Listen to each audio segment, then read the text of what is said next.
Investing in U.S.-Africa cultural and economic ties is the agenda at the Innovators Gathering, an evening hosted by the U.S. Secretary of State in partnership with the U.S. Agency for International Development and the Tony Elumelu Foundation.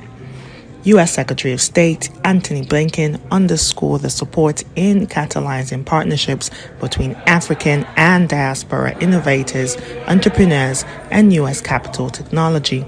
Earlier this year in South Africa, I had an opportunity to set out our administration's strategy for the region. And at its core, the strategy can be distilled in one word. You've already heard it spoken tonight: partnership. It's rooted in the recognition that the United States and African nations can't deliver on any of our fundamental needs and aspirations for our people, and we can't solve any of the really big challenges we face if we don't work together. So, it's about what we can do with African nations and people, not for them.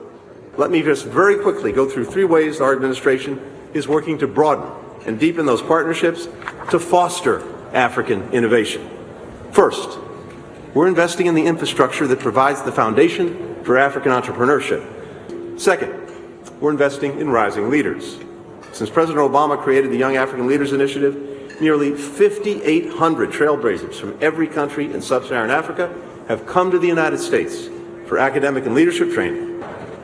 Third, we are fostering greater engagement by American companies. You're going to hear more about that throughout this week. At the summit, Africa is tagged as one of the fastest growing startup cultures in the world, and one of the biggest drivers of that growth is calling for mutual benefit and self-reliance in its relations with the U.S. My message to U.S. was to reimagine your relationship with Africa away from aid and to focus on empowerment of youth and support for sustainable private sector institutions. My subsequent op-ed in the Hill called for a new U.S. engagement with Africa.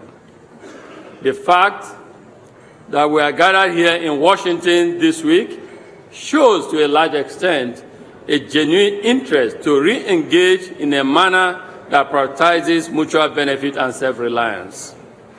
We see this as a genuine and substantive desire to re-engage with Africa and to re-engage on a basis that benefits us all. The key words are mutual respect, mutual opportunity, and mutual objectives. We appreciate particularly the focus on the private sector.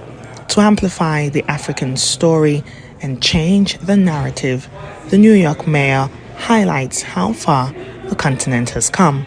And so I need for my brothers and sisters from the diaspora to understand the moment that you're in right now.